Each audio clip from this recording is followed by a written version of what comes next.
Hello सांग माने आशा करूछु आपण माने समस्ते भलरे थिबे। सांग माने मो सहित कथा हेबाकू चाहूथिले मु वीडियो मझिरे मो नंबर देइछि, मो नंबर नै मते कॉल करंतु, पूरा मजा मस्ती रे कथा हेबा। एही घटनाटी आमर जणे सब्सक्राइबर पठेइछंती, चालंतु एही सत घटना को आरंभ करिबा। नाम रोहन। मु बनारसर गली रे बढ़िछि। सेठारे ही मोर पिलादिन एवं स्वप्न बड़ होइछि।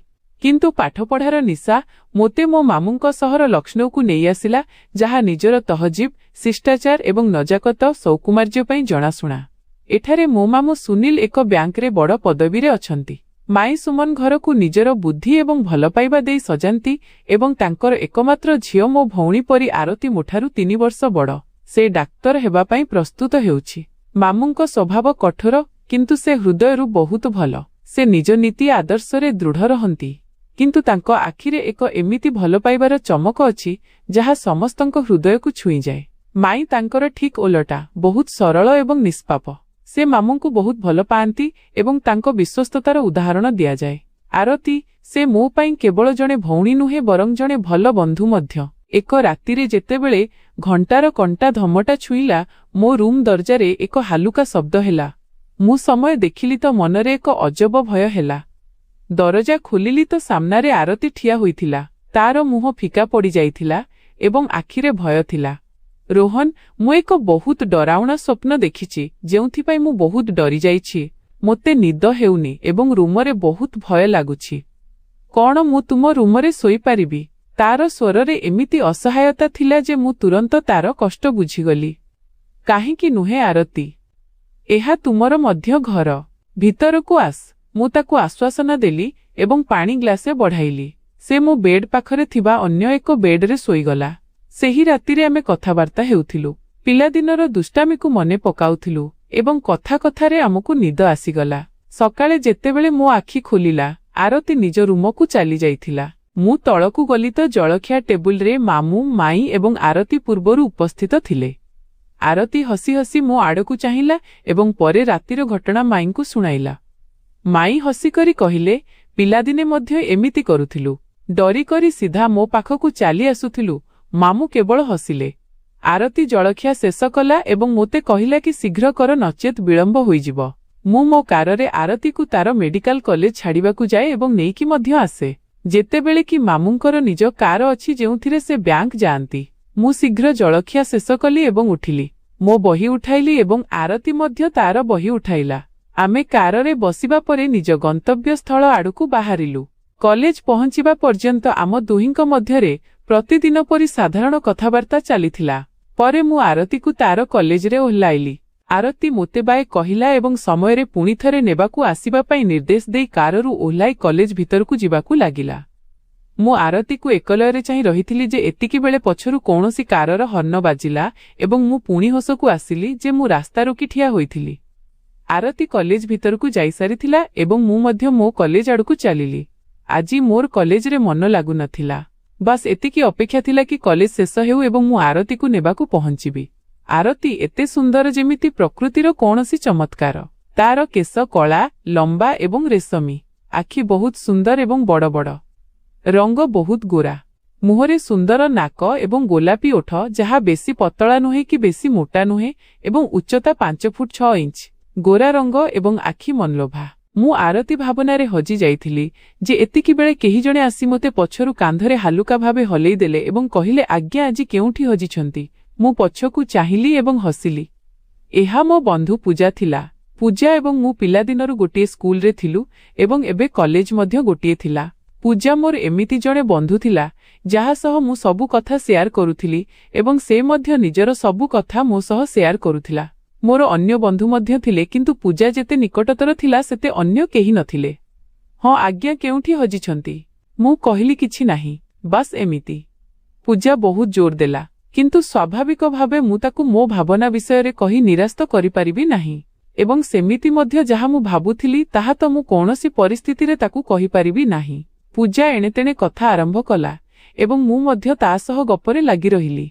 परे जेउ क्लास थिला ताहा अटेंड कली एवं सेठारु मुक्त हेबा परे मु आरती को नेबाकू बाहरिली। आरतीर कॉलेज बाहरे पहुंची मु ताकू मोबाइल रे मेसेज कली जे बाहरकू आसु। आरती मोर ही अपेक्षा करुथिला। ସେ କଲେଜ ଗେଟ୍ରୁ ଯେମିତି ସାମ୍ନାକୁ ଆସିଲା, ମୁଁ ତାକୁ ଦେଖି ବେହୋସ ହୋଇଗଲି। ଆଜି ଆରତୀ ବହୁତ ରାଗରେ ଥିଲା। ମୋ ପଚାରିବା ପରେ ସେ କହିଲା କି ଆଜି ତାର ଜଣେ ବନ୍ଧୁ ସହ ଝଗଡ଼ା ହୋଇଛି। ଆରତୀ ଖୁବ୍ କ୍ରୋଧୀ ଥିଲା। ମୁଁ ଆରତୀର ଅବସ୍ଥା ଦେଖି ତାକୁ ଏକ ଦୁଇଟି ଥଟ୍ଟା ଶୁଣାଇଲି, ଯେଉଁଥିରେ ତାର ମୁଡ୍ ଭଲ ହୋଇଗଲା। ମୁଁ ରାସ୍ତାରେ ଏହା ଭାବୁଥିଲି ଯେ ଜାଣିନି କାହିଁକି ମୁଁ ଆରତୀକୁ ଭଲ ପାଇବା ଭରା ଦୃଷ୍ଟିରେ ଚାହୁଁଥିଲି। ଆଜି ପୂର୍ବରୁ ନା ମୋ ଜୀବନରେ କୌଣସି ଝିଅ ଆସିଥିଲା ନା କେବେ ମନ କାହା ଆଡ଼କୁ ଯାଇଥିଲା। ଏହି କିଛି ଭାବୁ ଭାବୁ ଆମେ ଘରକୁ ଆସିଗଲୁ ଏବଂ ଦୁହେଁ କାରରୁ ଓହ୍ଲାଇ ଘର ଭିତରକୁ ଗଲୁ। ମାଇଁଙ୍କୁ ନମସ୍କାର କଲୁ ଏବଂ ନିଜ ନିଜ ରୁମ୍କୁ ଫ୍ରେଶ୍ ହେବା ପାଇଁ ଯିବାକୁ ଲାଗିଲୁ। ସିଡ଼ି ଚଢ଼ିବା ସମୟରେ ଆରତୀ ମୋ ଆଗରେ ଥିଲା। ଏହି ଯାତ୍ରା ଶେଷ ହେଲା ଏବଂ ଆରତୀ ନିଜ ରୁମରେ ଏବଂ ମୁଁ ମୋ ରୁମରେ ପ୍ରବେଶ କଲି। ଖୈର ଠିକ୍ ଅଛି। ମୁଁ କିଛି ସମୟ ପାଇଁ ବିଶ୍ରାମ ନେବାକୁ ବେଡରେ ଶୋଇଗଲି ଏବଂ କିଛି ସମୟ ପରେ ଖାଇବା ପାଇଁ ତଳକୁ ଗଲି। ତଳେ ଆରତୀ ପୂର୍ବରୁ ଟେବୁଲରେ ବସି ଖାଉଥିଲା। ମୁଁ ନିଜ ମନକୁ ବୁଝାଇବାକୁ ଚେଷ୍ଟା କଲି ଯେ ଏବେ ଆରତୀ ଆଡ଼କୁ ଚାହିଁବି ନାହିଁ। ମୋତେ ମୋ ଉଦ୍ଦେଶ୍ୟରେ କିଛି ସଫଳତା ମଧ୍ୟ ନଜର ଆସିଲା ଯେ ଖାଇବା ସମୟରେ ଏବଂ ଖାଇବା ପରେ ମଧ୍ୟ ମୁଁ ଆରତୀକୁ ଦେଖିବାକୁ ଚେଷ୍ଟା କଲି ନାହିଁ ଏବଂ ମୋ ରୁମ୍କୁ ଆସିଗଲି। ମୁଁ ମୋର ରୁଟିନ୍ ଅନୁଯାୟୀ ଶୋଇଲି ଏବଂ ପୁଣି ଉଠି ଫ୍ରେଶ୍ ହୋଇ ପାଠ ପଢ଼ିବାକୁ ବସିଲି। ସନ୍ଧ୍ୟାରେ ସାଙ୍ଗମାନଙ୍କ ସହ ବୁଲିବା ପାଇଁ ବାହାରକୁ ଚାଲିଗଲି। ଯେତେବେଳେ ଫେରିଲି ତ ଖାଇବା ସମୟ ହୋଇସାରିଥିଲା। ଫ୍ରେଶ୍ ହୋଇ ଖାଇବାକୁ ଆସିଲି ତ ମାମୁଁ, ମାଇଁ ଏବଂ ଆରତୀ ଖାଇବା ଟେବୁଲରେ ମୋତେ ହିଁ ଅପେକ୍ଷା କରୁଥିଲେ। ମାମୁଁ ମୋତେ ମୋ ପାଠପଢ଼ା ବିଷୟରେ ପଚାରିଲେ ଏବଂ ମୁଁ କହିଲି କି ସବୁ ଠିକ୍ ଅଛି। ମାମୁଁ ପୁଣି ଆରତୀକୁ ପଚାରିଲେ ଏବଂ ଆରତୀ ମଧ୍ୟ ନିଜ ପାଠପଢ଼ା ବିଷୟରେ କହିଲା। ମୁଁ ଖାଇଲି ଏବଂ ରୁମକୁ ଆସିଗଲି। ମୁଁ ଲ୍ୟାପଟପ୍ ଅନ୍ କଲି ଏବଂ ଏକ ଫିଲ୍ମ ଦେଖିବାକୁ ଲାଗିଲି ଯେ ହଠାତ୍ ରୁମ୍ ଦରଜାରେ ଶବ୍ଦ ହେଲା। ମୁଁ ଲ୍ୟାପଟପ୍ ବନ୍ଦ କଲି ଏବଂ ଦରଜା ଖୋଲିଲି ତ ସାମ୍ନାରେ ଆରତୀ ଠିଆ ହୋଇଥିଲା। ମୁଁ ପଚାରିଲି, ଆରତୀ କ'ଣ କଥା? ଆରତୀ କହିଲା, ରୋହନ ତୁମେ ହସିବ ନାହିଁ ତ? ମୁଁ କହିଲି, ଆରତୀ କଥା କ'ଣ? ଆରତୀ କହିଲା, ପୂର୍ବରୁ ପ୍ରତିଶ୍ରୁତି ଦିଅ ଯେ ମୋ ଉପରେ ହସିବ ନାହିଁ। ମୁଁ କହିଲି, ଠିକ୍ ଅଛି ବାବା, ହସିବି ନାହିଁ। ଏବେ କୁହ କ'ଣ କଥା? ଆରତୀ କହିଲା, ରୋହନ ମୋତେ ଆଜି ମଧ୍ୟ ନିଜ ରୁମରେ ଭୟ ଲାଗୁଛି। ମୁଁ କହିଲି, ବସ୍ ଏତିକି କଥା ଥିଲା। ଭଲ, ମୁଁ କାହିଁକି ହସିବି ଏହି କଥା ଉପରେ?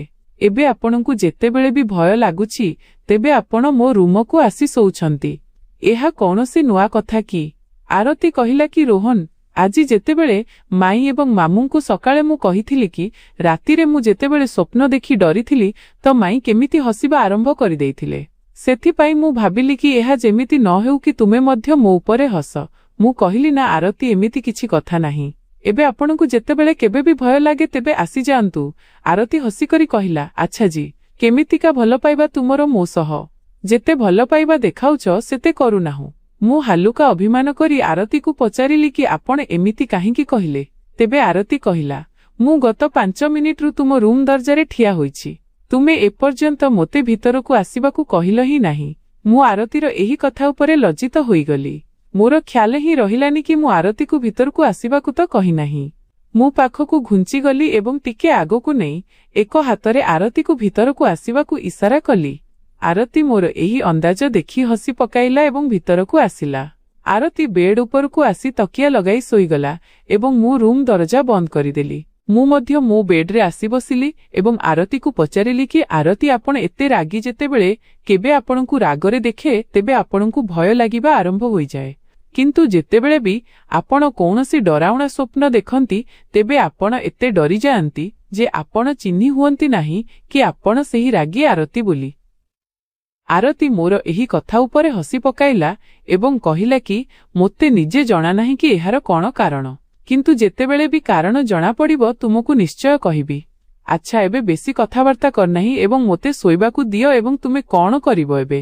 ମୁଁ କହିଲି କି ଆରତୀ, ମୁଁ କିଛି ସମୟ ପାଠ ପଢ଼ିବି ପରେ ଶୋଇଯିବି। ତେବେ ଆରତୀ କହିଲା, ଠିକ୍ ଅଛି, ମୁଁ ଶୋଇବାକୁ ଯାଉଛି। ତୁମେ ଲାଇଟ୍ ବନ୍ଦ କର ଏବଂ ନିଜ ଟେବୁଲ ଲ୍ୟାମ୍ପ ଅନ୍ କରି ପାଠ ପଢ଼ିନିଅ। ମୁଁ ସେମିତି କଲି ଏବଂ ଆରତୀ କିଛି ସମୟ ମଧ୍ୟରେ ଶୋଇଗଲା। ମୁଁ ପାଠପଢ଼ା ବିଷୟରେ ଆରତୀକୁ ମିଛ କହିଥିଲି। ମୁଁ ପ୍ରକୃତରେ ଆରତୀ ଉପରେ ଏହି ପ୍ରଭାବ ପକାଇବାକୁ ଚାହୁଁଥିଲି କି ମୁଁ ରାତିରେ ବିଳମ୍ବ ପର୍ଯ୍ୟନ୍ତ ପଢ଼େ। ପାଠପଢ଼ା ତ ଛାର କଥା, ମୁଁ ବସ୍ କିଛି ସମୟ ବହିର ପୃଷ୍ଠା ଓଲଟାଉଥିଲି। ପରେ ବହି ବନ୍ଦ କଲି ଏବଂ ଲ୍ୟାପଟପ୍ ଅନ୍ କରିଦେଲି ଏବଂ ଇଣ୍ଟରନେଟ୍ ବ୍ୟବହାର କରିବାକୁ ଲାଗିଲି ଏବଂ କିଛି ସମୟ ଇଣ୍ଟରନେଟ୍ ବ୍ୟବହାର କରିବା ପରେ ଆସି ବେଡ୍ରେ ଶୋଇଗଲି। ସକାଳେ ଯେତେବେଳେ ମୁଁ ଉଠିଲି ତ ଆରତୀ ନିଜ ରୁମ୍କୁ ଯାଇସାରିଥିଲା ଏବଂ ମୁଁ ସମୟ ଦେଖିଲି ତ ମୋତେ କଲେଜ ପାଇଁ ବହୁତ ବିଳମ୍ବ ହେଉଥିଲା। ମୁଁ ଉଠିଲି ଏବଂ ପ୍ରସ୍ତୁତ ହୋଇ ତଳେ ପହଞ୍ଚିଲି। ମାଇଁ ମାମୁଁ ଏବଂ ଆରତୀ ଜଳଖିଆ କରିସାରିଥିଲେ। ଆରତୀ କହିଲା, ରାତିରେ ବିଳମ୍ବ ପର୍ଯ୍ୟନ୍ତ ବସି ପଢୁଥିଲ, ସେଥିପାଇଁ ଆଖି ଖୋଲିଲାଣି। ଆରତୀ କହିଲା, ସାବାସ୍, ଏମିତି ହିଁ ମନ ଦେଇ ପଢୁଥାଅ। ମୁଁ ମନେ ମନେ କହିଲି କି ଆରତୀ, ଏମିତି ହିଁ ମନ ଦେଇ ପଢ଼ିବି, କାରଣ ଏବେ ଏହି ପଢ଼ା ହିଁ ମୋ ଜୀବନ ବନିସାରିଛି। ଏବଂ ଏବେ ଶୀଘ୍ର ଜଳଖିଆ କର, ମୋତେ ମଧ୍ୟ ବିଳମ୍ବ ହେଉଛି। ଆଜି କଲେଜରେ ଏକ ଫଙ୍କସନ୍ ଅଛି, ସେଠାକୁ ଯାଇ ଟିକେ ପ୍ରସ୍ତୁତି ମଧ୍ୟ କରିବାର ଅଛି। ମୁଁ ମାଇଁ ଏବଂ ମାମୁଁଙ୍କୁ ନମସ୍କାର କଲି ଏବଂ ଜଳଖିଆ କରିବାକୁ ଲାଗିଲି ଏବଂ ଆରତୀ ଟିଭିରେ କୌଣସି ସକାଳର ଶୋ ଦେଖିବାକୁ ଲାଗିଲା। ମୁଁ ଜଳଖିଆ କରୁ କରୁ ସାଙ୍ଗେ ସାଙ୍ଗେ ଆରତୀକୁ ମଧ୍ୟ ଚୋରା ଚାହାଣୀରେ ଦେଖୁଥିଲି। ଆଜି ଆରତୀ ଲାଲ ରଙ୍ଗର ପୋଷାକ ପିନ୍ଧିଥିଲା, ଯାହା ତାକୁ ବହୁତ ମାନୁଥିଲା ଏବଂ ଆରତୀ ବହୁତ ସୁନ୍ଦର ଦେଖାଯାଉଥିଲା। ଲାଲ ପୋଷାକରେ ଆରତୀର ରଙ୍ଗ ଗୋରା ଥିଲା, ଯାହା ଉପରେ ସେହି ପୋଷାକ ବହୁତ ମାନୁଥିଲା। ଆରତୀକୁ ଦେଖିଲେ ମନ ହେଉଥିଲା କି ତାକୁ ସାମ୍ନାରେ ବସାଇ ରହିଥାନ୍ତି ଏବଂ ଦିନ, ସପ୍ତାହ, ମାସ, ବର୍ଷ ବିତିଯାଆନ୍ତା। ବାସ୍ ମୁଁ ଆରତୀକୁ ଦେଖୁଥାନ୍ତି ଏବଂ ମୋ ନଜର ନ ହଟାନ୍ତି। ଜାଣିନି ମୋ ସହ ଏଇସବୁ କଣ ହେଉଥିଲା। ପ୍ରତିଟି ଅତିକ୍ରାନ୍ତ ଦିନ ସହିତ ଆରତୀ ବିଷୟରେ ମୋର ଖ୍ୟାଲ ଏବଂ ଚିନ୍ତାଧାରା ହିଁ ବଦଳି ଯାଉଥିଲା। କେଉଁଠି ମୋର ଆରତୀ ସହ ପ୍ରେମ ତ ହୋଇଯାଇନି? ହଁ, ଏହା ପ୍ରେମ ହିଁ ତ ଥିଲା। କଲେଜରେ ମୋର ଏକ ବହୁତ ଭଲ ବନ୍ଧୁ ଥିଲା, ସନ୍ଦୀପ।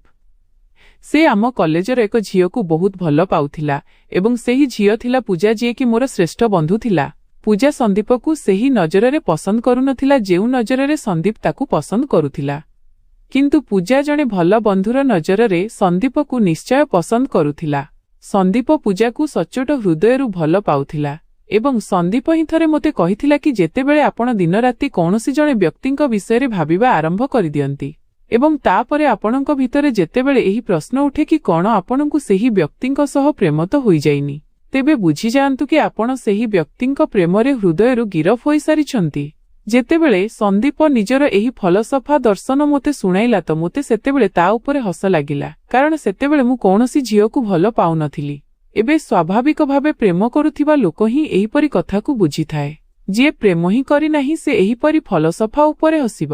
ସନ୍ଦୀପର ସେହି କଥା ହିଁ ମୋ ମୁଣ୍ଡରେ ଗୁଞ୍ଜରିତ ହେଲା, ଯାହାପରେ ମୋତେ କରେଣ୍ଟ ଲାଗିବା ଆରମ୍ଭ ହେଲା, କାରଣ ମୋତେ ଜୀବନରେ ପ୍ରଥମ ଥର ପାଇଁ ପ୍ରେମ ହୋଇଥିଲା ଏବଂ ତାହା ମଧ୍ୟ ଆରତୀ ସହ। ମୁଁ ମନ ମାରି ଜଳଖିଆ ଶେଷ କଲି ଏବଂ ଆରତୀକୁ ଉଠିବାକୁ କହିଲି ଏବଂ ଆମେ କାରରେ ଆସି ବସିଲୁ। ଆରତୀକୁ ତାର ମେଡିକାଲ କଲେଜ ଓହ୍ଲାଇଲି ଏବଂ ଯେପର୍ଯ୍ୟନ୍ତ ଆରତୀ ଗେଟ୍ ଭିତରକୁ ଯାଇ ମୋ ନଜରରୁ ଓଝଲ ନ ହୋଇଛି, ମୁଁ ଅସହାୟ ଅବସ୍ଥାରେ ତାକୁ ଚାହିଁ ରହିଲି। ମୋର ଅସହାୟତା ଏବଂ ମୋର ଓଦା ଆଖି ଆରତୀ ସହ ମୋର ବିନା ମିଳିଥିବା ପ୍ରେମର ଘୋଷଣା କରିସାରିଥିଲା। କିନ୍ତୁ ଆରତୀ ମୋର ଏହି ଭାବନାରୁ ଅଜ୍ଞ ଥିଲା। ତାକୁ ଜଣା ହିଁ ନଥିଲା କି ମୁଁ 2 ଦିନରେ ତାକୁ କେତେ ଗଭୀର ଭାବେ ଭଲ ପାଇବା ଆରମ୍ଭ କରିଦେଇଛି। କେମିତି ଆରତୀକୁ କହିବି ଯେ ମୁଁ ତାଙ୍କୁ ଭଲ ପାଏ? ପ୍ରଶ୍ନର ଯୁଦ୍ଧ ଏମିତି ହିଁ ମୋ ଭିତରେ ଚାଲିଲା ଏବଂ ମୁଁ ମୋ କଲେଜରେ ପହଞ୍ଚିଲି। ଆଜି ପୂଜା ମଧ୍ୟ କେଉଁଠି ଦେଖାଯାଉ ନଥିଲା। ମୁଁ ମଧ୍ୟ ତାକୁ ମେସେଜ କରି ପଚାରିଲି ନାହିଁ କି ସେ କେଉଁଠି ଅଛି, କାରଣ ମୁଁ ଏକୁଟିଆ ରହିବାକୁ ଚାହୁଁଥିଲି। କଲେଜରୁ ଫାରିଗ ମୁକ୍ତ ହେବା ପରେ ମୁଁ ଆରତୀକୁ ନେବାକୁ ତାର କଲେଜ ଆଡ଼କୁ ଯାଉଥିଲି। ଆରତୀର ମେସେଜ ଆସିଲା କି ରୋହନ ଏବେ ଆସ ନାହିଁ, ମୁଁ ଫଙ୍କସନ ଯୋଗୁଁ ବିଳମ୍ବରେ ଫାରିଗ ହେବି। ଯେତେବେଳେ ନେବାକୁ ଡାକିବାର ଥିବ ମୁଁ ମେସେଜ କରିଦେବି। ମୁଁ ପୁଣି ସେହିଠାରୁ ଘର ଆଡ଼କୁ ଚାଲିଲି। ଘରେ ପହଞ୍ଚି ମାଇଁଙ୍କୁ ଭେଟିଲି ଏବଂ ମାଇଁ ଆରତୀ ବିଷୟରେ ପଚାରିଲେ ତ ମୁଁ ତାଙ୍କୁ କହିଲି କି ଆରତୀ ଫଙ୍କସନ ଯୋଗୁଁ ବିଳମ୍ବରେ ଫାରିଗ ହେବ। ମୁଁ ମୋ ରୁମକୁ ଆସିଲି ଏବଂ ଫ୍ରେଶ ହେବା ପରେ ଖାଇବାକୁ ତଳକୁ ଆସିଲି। ମାଇଁ ମୋ ପାଖରେ ହିଁ ବସିଲେ। ଖାଇବା ସମୟରେ ହଠାତ୍ ମୁଁ ମାଇଁଙ୍କୁ ପ୍ରଶ୍ନ କଲି କି ମାଇଁ, ଆପଣଙ୍କର ଏବଂ ମାମୁଁଙ୍କର ବିବାହ ପସନ୍ଦର ଥିଲା ନା ଆରେଞ୍ଜ? ମାଇଁ ହସି ପକାଇଲେ ଏବଂ କହିଲେ, ତୁମକୁ ଆଜି ଏହି କଥା କେମିତି ମନେ ପଡ଼ିଲା? ମୁଁ କହିଲି, ଏମିତି ମାଇଁ ଏବେ କୁହନ୍ତୁ ନା ଯାହା ପଚାରିଛି। ମାଇଁ କହିଲେ କି ସେମିତି ତ ତୁମ ମାମୁଁ ମୋର ଫାଷ୍ଟ କଜିନ୍, ସମ୍ପର୍କୀୟ ଭାଇ, କିନ୍ତୁ ସେ ମୋତେ ବହୁତ ଛୋଟବେଳୁ ହିଁ ବହୁତ ପସନ୍ଦ କରୁଥିଲେ ଏବଂ ଏହି ପସନ୍ଦ ଧୀରେ ଧୀରେ ପ୍ରେମରେ ବଦଳିଗଲା। ମାଇଁ କହିଲେ, ଏକଦିନ ତୁମ ମାମୁଁ ନିଜ ପ୍ରେମର ଇଜହାର ପ୍ରକାଶ ମଧ୍ୟ ମୋ ପାଖରେ କରିଦେଲେ। ମୁଁ ପଚାରିଲି ତ ମାଇଁ, ଆପଣ ମାମୁଁଙ୍କୁ କଣ ଜବାବ ଦେଇଥିଲେ? ମାଇଁ କହିଲେ, ତୁମ ମାମୁଁ ଏକ ବହୁତ ଭଲ ମଣିଷ ଏବଂ ମୋତେ ସ୍ୱାମୀ ହିସାବରେ ନିଜ ପାଇଁ ଶ୍ରେଷ୍ଠ ଲାଗିଲେ, କିନ୍ତୁ ଲଜ୍ଜା ନାରୀର ଅଳଙ୍କାର।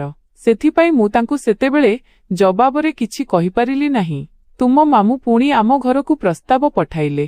ଆମ ଦୁହିଁଙ୍କ ବିବାହ ହୋଇଗଲା ଏବଂ ମୁଁ ନିଜକୁ ଭାଗ୍ୟବତୀ ନାରୀ ମନେ କରୁଛି କି ତୁମ ମାମୁଁଙ୍କ ପରି ଏକ ଭଲ ମଣିଷ ସହ ମୁଁ ଯୋଡ଼ି ହୋଇଛି। ମୁଁ ଖାଇସାରି ଉପର ରୁମକୁ ଆସିଗଲି ଏବଂ ଲ୍ୟାପଟପରେ ଗୀତ ଶୁଣିବାକୁ ଲାଗିଲି ଏବଂ ଭାବିବାକୁ ଲାଗିଲି କି ମୁଁ ମଧ୍ୟ ଆରତୀକୁ ମୋ ପ୍ରେମର ଇଜହାର କରିଦିଏ। ଆଜି ତ ମୁଁ ନିଜ ସ୍ୱାଭାବିକ ରୁଟିନ ଅନୁଯାୟୀ ନିଦ ମଧ୍ୟ ଆସୁନଥିଲା ମୋତେ। ସତ ହିଁ ଶୁଣିଥିଲି କି ପ୍ରେମରେ ଭୋକ ମଧ୍ୟ କମ୍ ଲାଗେ ଏବଂ ନିଦ ମଧ୍ୟ କମ୍ ଆସେ। एमिति ही समय गीत शुणु शुणु बीतीगला एवं आरतीर मेसेज आसीगला कि मोते नेबाकू आसीजाओ। मु उठिली एवं कार नहीं आरतीर कॉलेज आड़कू चलिली। सेठारे पहुंची आरती को मेसेज कली जे बाहरकू आसु। तेबे किछि समय परे आरती गेटरू सामनाकू आसिला एवं कार आड़कू बढ़िला। किंतु ता सह आउ दुईटी झियो थिले, जेउमानंक मध्यरु जणे मो बंधु पूजा एवं अन्य जनंकू आजि मु प्रथम थर पई देखुथिली। मो पूजा को पचारिली कि आसंतु आपण मानंकू मु छाड़ी देबी। तेबे से कहिला कि ना आम कार आसीबार अछि, तुमे जाओ। मु पूजा एवं तार बंधु को बाय बोली कही कार को आसीगली एवं आरती मध्य सेमानंकू बाय कही कार बसिला। आरती कार रे कोण आसी बसिला, मने हेला जेमिति कार रे बसंत आसीगला। मो चारि पाखरे जेमिति फूल फुटिबाकू लागिला एवं मो हृदय चुपचाप हसी उठिला। आरती को मु आजिर फंक्शन विषय रे पचारिली एवं आरती मते फंक्शन विषय रे कहिबाकू लागिला। मो जीवन मोर सबु किछि मोठारू किछि इंच दूर रे बसिथिला। आजि आरती सह कार रे बसी जेउ यात्रा मु करुथिली, मो हृदय चाहुथिला कि एही यात्रा केबे शेष न हेउ एवं हृदय एहा मध्य चाहुथिला कि मु कार कोनोसी एमिति रास्ता को नै जांती जहा केबे न सरिबा भली रास्ता होइथांता। किंतु एही सबु इच्छा एमिति थिला जाहाकू भाबी मो हृदय को किछि मुहूर्तर शांति ही देई पारुथिली। वास्तवता सेया थिला जहा मु चाहुथिली ताहा असंभव एवं बिना मिलिथिबा थिला। किछि समय परे आमे घर को पहुंची गलु एवं घर भितरे प्रवेश कलु तो आरती माई को भेटिबाकू तांको रूम को चलीगला एवं मु मो रूम को आसीगली। आजि मोर निज सांगमानंक पाखकू जिबाकू मध्य कौनसी मन हेउ नथिला एवं मोर एही अवस्था थिला कि मु बस एकुटिया रहिबाकू चाहुथिली एवं जदि मोर एकाकीपणकू शेष करिवार अधिकार एबे काहार थिला तेबे से आरती थिला। रातिरे जेतेबेले खाइबा समय हेला तो मु खाइबा पई तळकू गली एवं समस्तंकू नमस्कार करी खाइबाकू बसिली। खईर खाइबा शेष कली एवं मु रूम को आसीगली। किछि समय परे रूम दरजारे शब्द हेला एवं मु दरजा खोलिली तो सामनारे आरती ठिया होइथिला। आरती कहिला कि रोहन मु एबे पाठ पढ़िबी, मु पाठ पढ़ी सारी तुम पाखकू आसीबी। आरतीर एही कथा सुनिबा मात्रे मो हृदय जोररे धड़धड़ हेबा आरंभ होइगला एवं बहुत कष्टरे मो पाटिरू एही शब्द बाहरिला, जी आरती। परे आरती निज रूम को चलीगला एवं मु दरजा बंद करी मो बेड्रे आसी पड़िली। शेषरे सेही समय आसीगला एवं मो रूम दरजारे शब्द हेला तो मु उठिली एवं दरजा खोलिली एवं सामनारे आशा मुताबक आरती ठिया होइथिला। आरती हसिकरी कहिला कि रोहन आजि दरजारे ही ठिया करी रखिब ना भितर को डाकिब। मु बहुत कष्टरे आरतीर एही कथा उपरे हसिली एवं एक पाखकू होइगली एवं आरती को भितर को आसीबाकू रास्ता देली। आरती रूम भितरे प्रवेश कला एवं बेड आड़कू बढ़िला एवं बेड रे बसीगला। मु आरती सह बहुत समय धरी कथाबार्ता हेबाकू चाहुथिली, किंतु आरती बेसी समय मो सह कथा हेला नाही एवं मोते कहिला कि रोहन तुमे एबे पाठ पढ़े एवं मु सोइबाकू जाउछि। मु नीरवरे लाइट बंद करी टेबुल लैंप ऑन कली एवं बही खोलिली एवं आरती किछि समय मध्यरे सोइगला। मु आरती सोइबा मात्रे बही बंद कली एवं कड़ लेउटाई आरती आड़कू मुह कली एवं आरतीर मुह को देखिबाकू लागिली। आरती बहुत सुंदर देखा जाउथिला एवं मोते किछि जणा पड़िलानि कि मु एमिति केते समय मो प्रेमर दर्शन करुथिली। एक अप्रत्याशित आरंभ एवं नूतन आह्वान। सेही रातिरे आरती सोइबा परे मु मो बही बंद करी लैपटॉप परे किछि लेखिबाकू लागिली। मो हृदय चाहुथिला कि मु मो भावना को कौनसी ना कौनसी प्रकारे लेखे। मु एक नजम कविता लेखिबा आरंभ कली जहा केवल एवं केवल आरती पाई थिला। शब्दर लहरी रे मु मोर भावना को प्रकाश करुथिली। अधा राति बीती सारिथिला एवं मु संपूर्ण भावे नजमरे बुड़ी रहिथिली। हठात मो नजर बेड उपरे पड़िला। आरती उठी सारिथिला एवं मोते देखुथिला। से हसिला एवं कहिला, तुमे पाठ पढ़ुनाहु बरं शायरी करुछ। मु लज्जित होइगली एवं शीघ्र लैपटॉप बंद करिदेली। एमिति बस एमिति मु कहिबारे खनेइबाकू लागिली। आरती कहिला, मोते जणाउछि तुमे कोन लेखुथिल। मो हृदयर स्पंदन बढ़ीगला। तुमको केमिति जणा? मु पचारिली। रोहन मु सेही समयरु जाग्रत अछि जेबे तुमे मो आड़कू चाहुथिल। एही मुहूर्तरे सबु दूरता एवं लज्जा शेष होइगला। आरती मो पाखकू आसिला एवं कहिला, मु मध्य तुमको भल पाए रोहन। तार एही शब्द गुड़िक मो दुनिया बदलाई देला। परदिन आमे दुहे मिसी मामू एवं माईंकू सबु किछि कहिलु। मामू नीरवरे आम कथा सुनिले। तांको आखिरे एक एमिति चमक थिला जहा मु पूर्वरु केबे देखि नथिली। से हसिले एवं कहिले, आमकू जणाथिला कि तुमे दुहे परस्पर पाई बनिछ। ମାଇଁ ଆରତୀକୁ କୁଣ୍ଢାଇ ପକାଇଲେ ଏବଂ କହିଲେ, ମୁଁ ସବୁବେଳୁ ଜାଣିଥିଲି କି ତୁମେ ନିଜ ପାଇଁ ଏକ ଭଲ ଜୀବନସାଥୀ ବାଛିବ। ଆମ ସମ୍ପର୍କକୁ କେବଳ ମଞ୍ଜୁରୀ ମିଳିଲାନି, ବରଂ ଏକ ନୂଆ ନାମ ମଧ୍ୟ ମିଳିଲା। ଏହା ପ୍ରେମର ଏକ ଏମିତି କାହାଣୀ ଥିଲା ଯାହା ସ୍ୱପ୍ନରୁ ଆରମ୍ଭ ହୋଇଥିଲା ଏବଂ ବାସ୍ତବତାରେ ବଦଳିଗଲା। ଆମ ସମ୍ପର୍କରେ ଆହୁରି ମଜବୁତ ହୋଇଗଲା ଏବଂ ଆମେ ଦୁହେଁ ମିଶି ଜୀବନର ନୂଆ ଯାତ୍ରା ଆରମ୍ଭ କଲୁ। ବିବାହ କଥା ସ୍ଥିର ହେବା ପରେ ମାମୁଁ ଆମ ଦୁହିଁଙ୍କ ପାଇଁ ଏକ ଚମତ୍କାର ପାର୍ଟିର ଆୟୋଜନ କଲେ। ଏହି ପାର୍ଟିରେ ଆମର ସମସ୍ତ ବନ୍ଧୁ ଏବଂ ସମ୍ପର୍କୀୟ ସାମିଲ ଥିଲେ। ସେଠାରେ ମୋର ମୁଲାକାତ ସାକ୍ଷାତ ମାମୁଁଙ୍କ ଜଣେ ପୁରୁଣା ବନ୍ଧୁଙ୍କ ପୁଅ ସହ ହେଲା, ଯାହାର ନାମ ବିଶାଳ ଥିଲା। ବିଶାଳ ଏକ ସଫଳ ବ୍ୟବସାୟୀ ଥିଲା ଏବଂ ତାର ବ୍ୟକ୍ତିତ୍ୱ ବହୁତ ପ୍ରଭାବଶାଳୀ ଥିଲା। ସେ ପ୍ରାୟତଃ ଲଣ୍ଡନରେ ରହୁଥିଲା, କିନ୍ତୁ କିଛି ବ୍ୟବସାୟିକ ମାମଲା ଯୋଗୁଁ ଲକ୍ଷ୍ନୌ ଆସିଥିଲା। ସେ ଆରତୀ ସହ ପ୍ରଥମ ଦେଖାରେ ହିଁ ବନ୍ଧୁତା କରିବାକୁ ଚାହିଁଲା। ଆରତୀକୁ ମଧ୍ୟ ସେ ଜଣେ ଭଲ ବନ୍ଧୁ ଭାବରେ ପସନ୍ଦ ଆସିଲା। ମୁଁ ସେମାନଙ୍କ ବନ୍ଧୁତା ଦେଖି ଶାନ୍ତିର ନିଶ୍ୱାସ ନେଲି। ମାତ୍ର ହୃଦୟର କୌଣସି କୋଣରେ ଏକ ଅଜବ ଅଶାନ୍ତି ଥିଲା। ବିଶାଳର ଚାଲ ଏବଂ ପୂଜାର ବୁଦ୍ଧିମତା। ଯଦିଓ ବିଶାଳ ବନ୍ଧୁତାର ହାତ ବଢ଼ାଇଥିଲା, ତା ହୃଦୟରେ ଅନ୍ୟ କିଛି ଚାଲିଥିଲା। ସେ ଆରତୀର ସୌନ୍ଦର୍ଯ୍ୟ ଏବଂ ବୁଦ୍ଧିମତାରେ ବହୁତ ପ୍ରଭାବିତ ହୋଇଥିଲା। ତାକୁ ଜଣାଥିଲା କି ଆରତୀ ଏବଂ ମୁଁ ପିଲାଦିନର ବନ୍ଧୁ ଏବଂ ଏବେ ଆମ ସମ୍ପର୍କ ସ୍ଥିର ହୋଇସାରିଛି। କିନ୍ତୁ ସେ ତଥାପି ଆରତୀକୁ ପାଇବାକୁ ଜିଦ୍ ଧରିଲା। ସେ ମୋତେ ମଧ୍ୟ ନିଜର ବନ୍ଧୁ ବନାଇ ନେଲା ଏବଂ ନିଜ କଥାରେ ମୋ ଭିତରେ ସନ୍ଦେହର ମଞ୍ଜି ବୁଣିବାକୁ ଲାଗିଲା। ରୋହନ, ତୁମେ ବହୁତ ସରଳ। ଦୁନିଆରେ ବହୁତ ଝିଅ ଅଛନ୍ତି। ଆରତୀ ପରି ସୁନ୍ଦର ଏବଂ ସଫଳ ଝିଅର ଯତ୍ନ ନେବା ବହୁତ କଷ୍ଟକର। ସେ ଏକ ସନ୍ଧ୍ୟାରେ ମୋତେ ଏକୁଟିଆରେ କହିଲା। ତାକୁ ସେହି ସବୁ କିଛି ଚାହିଁ ଯାହା ତୁମେ ହୁଏତ କେବେ ତାକୁ ଦେଇପାରିବ ନାହିଁ। ତାର କଥା ମୋ ମୁଣ୍ଡରେ ଘୂରିବାକୁ ଲାଗିଲା। ମୁଁ ଆରତୀକୁ ବହୁତ ଭଲ ପାଉଥିଲି, କିନ୍ତୁ ମୋ ପାଖରେ ନା ତ ତାପରି କ୍ୟାରିୟର ଥିଲା ନା ତାପରି ପ୍ରସିଦ୍ଧି। ମୁଁ ନିଜକୁ ତାର ଯୋଗ୍ୟ ନୁହେଁ ବୋଲି ଭାବିବା ଆରମ୍ଭ କରିଦେଇଥିଲି। ଏହି ଅନୁଭବ ମୋ ହୃଦୟରେ ଏକ ବୋଝ ପରି ହେଉଥିଲା। ଦିନେ ମୁଁ ମୋ କଲେଜରେ ବହୁତ ଉଦାସ ହୋଇ ବସିଥିଲି ଯେ ମୋ ବନ୍ଧୁ ପୂଜା ମୋ ପାଖକୁ ଆସିଲା। ସେ ମୋର ଅସୁବିଧା ବୁଝିଗଲା। ରୋହନ, କଣ ହୋଇଛି? ସେ ପଚାରିଲା। ମୁଁ ତାକୁ ସବୁକିଛି ସତ କହିଦେଲି। ବିଶାଳର କଥା, ମୋର ଅଶାନ୍ତି ଏବଂ ଆରତୀକୁ ହରାଇବାର ଭୟ। ପୂଜା ମୋ କଥା ଶୁଣି ହସିକରି କହିଲା, ରୋହନ, ତୁମେ ବୋକା ନା ବୋକା ବନିବାକୁ ଚାହୁଁଛ? ମୁଁ ଆଶ୍ଚର୍ଯ୍ୟ ହୋଇ ତାକୁ ଚାହିଁଲି। ତୁମକୁ ଆରତୀ ସହ ପ୍ରେମ ଅଛି ନା ତାର କ୍ୟାରିୟର ସହ? ଏବଂ ତାକୁ ତୁମ ସହ ପ୍ରେମ ଅଛି ନା ତୁମର ସମ୍ପତ୍ତି ସହ? ପ୍ରେମ ହୃଦୟରୁ ହୁଏ, ଟଙ୍କାରୁ ନୁହେଁ। ପୂଜା ମୋତେ ବୁଝାଇଲା। ବିଶାଳ ତୁମକୁ ବିଭ୍ରାନ୍ତ କରୁଛି। ସେ ତୁମର ଏବଂ ଆରତୀର ପ୍ରେମରେ ଫାଟ ସୃଷ୍ଟି କରିବାକୁ ଚାହୁଁଛି। ଆରତୀ ତୁମର। ରୋହନ, ତୁମେ ତାକୁ ବହୁତ ଭଲ ପାଅ ଏବଂ ସେଇ ମଧ୍ୟ ତୁମକୁ। ତୁମକୁ ନିଜ ଉପରେ ବିଶ୍ୱାସ ରଖିବା ଉଚିତ। ପ୍ରେମର ବିଜୟ ଏବଂ ଏକ ନୂଆ ଯାତ୍ରା। ପୂଜାର କଥାରୁ ମୋତେ ବହୁତ ସାହସ ମିଳିଲା। ମୁଁ ତାକୁ ଧନ୍ୟବାଦ ଦେଲି ଏବଂ ଭାବିଲି କି ମୁଁ ଏହି ସମସ୍ୟାର ସମାଧାନ ନିଜେ ବାହାର କରିବି। ମୁଁ ଆରତୀକୁ ଡାକିଲି ଏବଂ ତାକୁ ବିଶାଳ ବିଷୟରେ ସବୁକିଛି କହିଦେଲି। ଆରତୀ ଏହା ଶୁଣି ଆଶ୍ଚର୍ଯ୍ୟ ହୋଇଗଲା କି ବିଶାଳ ମୋତେ ଏହିପରି କଥା କହିଛି। ମୋତେ ଲାଗୁଥିଲା ସେ ଜଣେ ଭଲ ମଣିଷ। ଆରତୀ କହିଲା, ଆରତୀ, ଆମେ ସବୁ ମଣିଷ ବେଳେବେଳେ ଧୋକା ଖାଇଯାଉ। କିନ୍ତୁ ଗୁରୁତ୍ୱପୂର୍ଣ୍ଣ କଥା ହେଉଛି କି ଆମେ ନିଜ ହୃଦୟର କଥା ଶୁଣିବା। ମୁଁ ତାକୁ କୁଣ୍ଢାଇ କହିଲି, ମୋତେ ଜଣାଅଛି କି ତୁମେ କୌଣସି ପରିସ୍ଥିତିରେ ମୋତେ ଛାଡ଼ିବ ନାହିଁ। ଆରତୀ କହିଲା, ରୋହନ, ତୁମର କୌଣସି ଅଧିକାର ନାହିଁ କି ତୁମେ ନିଜକୁ ମୋଠାରୁ କମ୍ ମନେକର। ମୁଁ ତୁମକୁ ଭଲ ପାଏ।